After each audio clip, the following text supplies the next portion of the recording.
Hi, it's Roger here with episode 11 of Entrepreneur TV, and this is a very special episode, The Secret to Grow Your Flow. We are at the cusp of 2014-2015, so Happy New Year, and I brought you to a very secret spot, which I'm going to tell you about in a moment.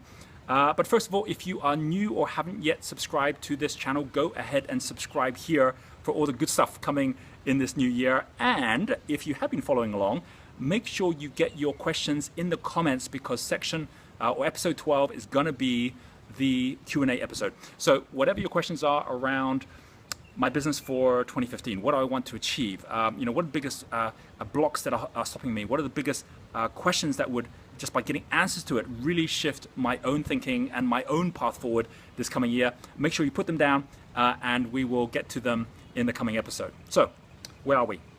We are in the very first restaurant that I was recommended to when I got here in Bali over 10 years ago. My friends in Jimbaran, when I got here, they said, you have to come to this spot if you really want to get to know what Bali is all about. But look, it's gone.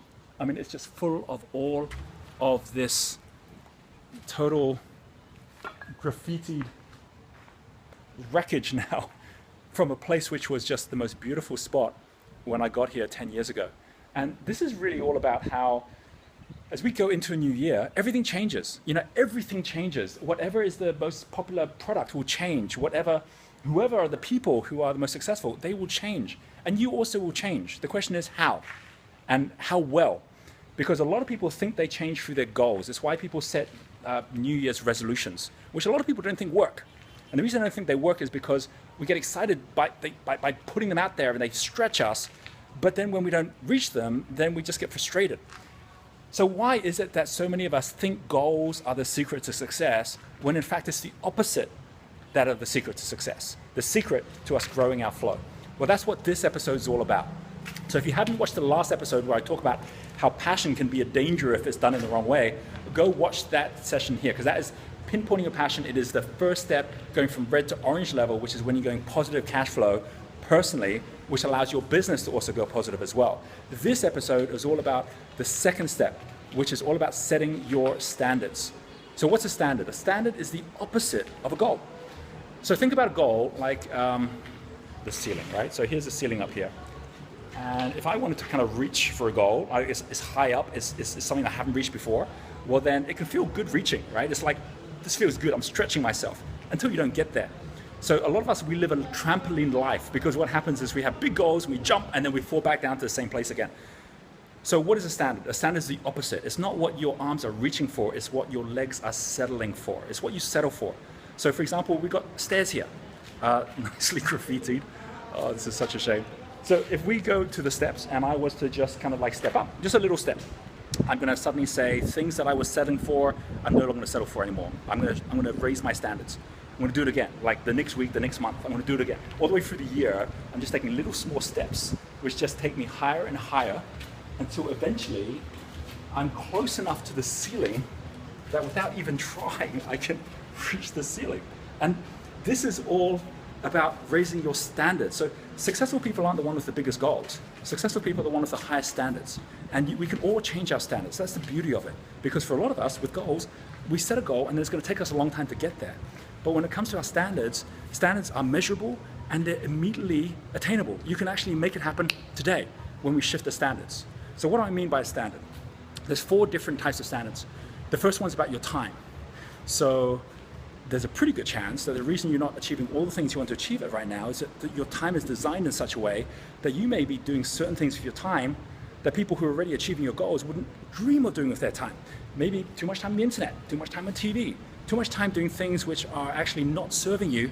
And these are all kind of like, if you were to get a sheet of paper and put down on the left list, what would be 5 things I would do differently where I would raise my standards?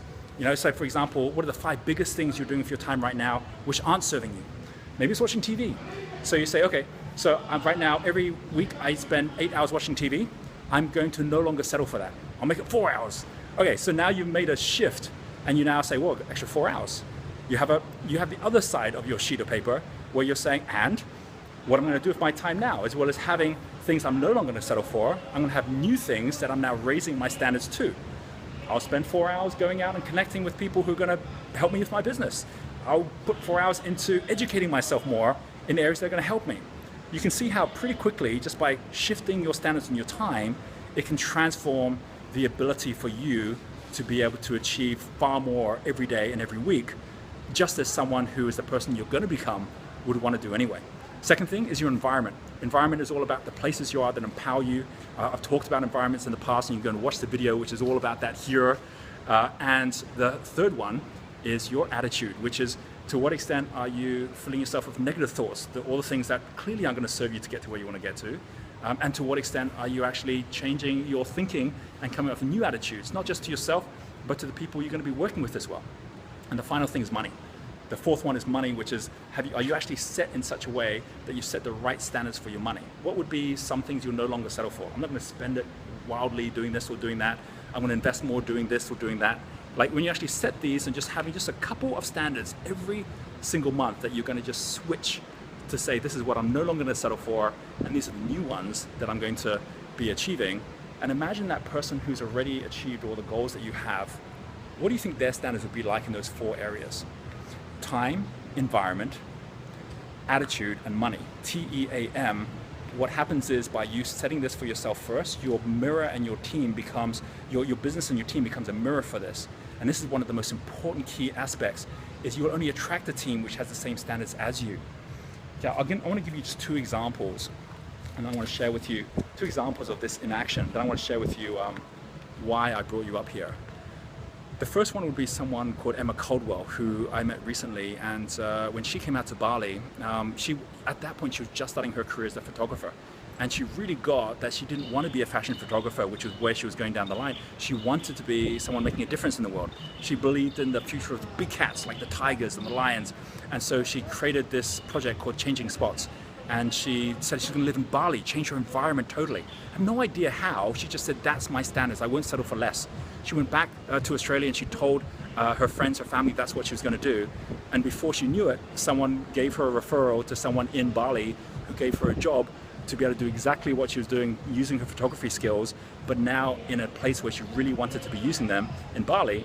And she made that shift with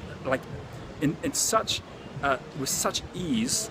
I'm not saying it's easy for everyone, but with such ease based on her just saying, I won't settle for less. Second example, this is a higher up, not going from that was more of an orange level, working for a living and then realizing you can shift out of it by just saying, I'm not going to settle for that anymore. And the second one is someone I met just last month, Brian Walsh. Brian Walsh, he runs a organization called entrepreneurs.co.za in South Africa. And he came out to visit me because I'm going to South Africa in February. And when he shared his story about how he'd been following my work, he'd been following DeMartini's work, but his standards were always lower. And it's only when he said, I've got to stop thinking in thousands, start thinking in tens of thousands, that he suddenly found that his Facebook promotions changed. He found that the way that he went about bringing people into events transformed. And he was starting to get tens of thousands of people every year coming to his events. And then he invited me to come along and be part of that as well, which is why I'm going out there in February. In both cases, whether it's Emma with her employer, whether it is Brian with me, there is someone out there right now who needs the future person you're going to be. So everything changes, you change. And the key thing is, how could you make that shift so that as some things crumble and disappear, others around us open up and new opportunities rise that weren't even there before. It happens by just stepping up one at a time. And the benefit isn't even just that you get to the flow you want. You actually see flow differently. So you have a look at this.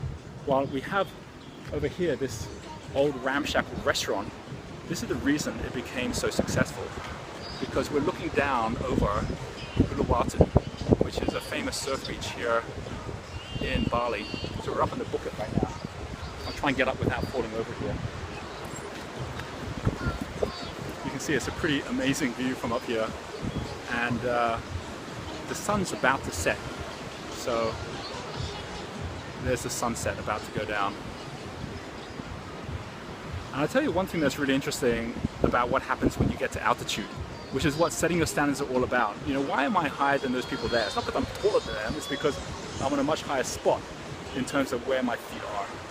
And when you do that, when you actually start lifting yourself up, all that flow turns into patterns. Like those waves, if you're down there, they're big waves. Those are big surf waves. You can see some tiny little people out there right now. can hardly probably even see them in the video here.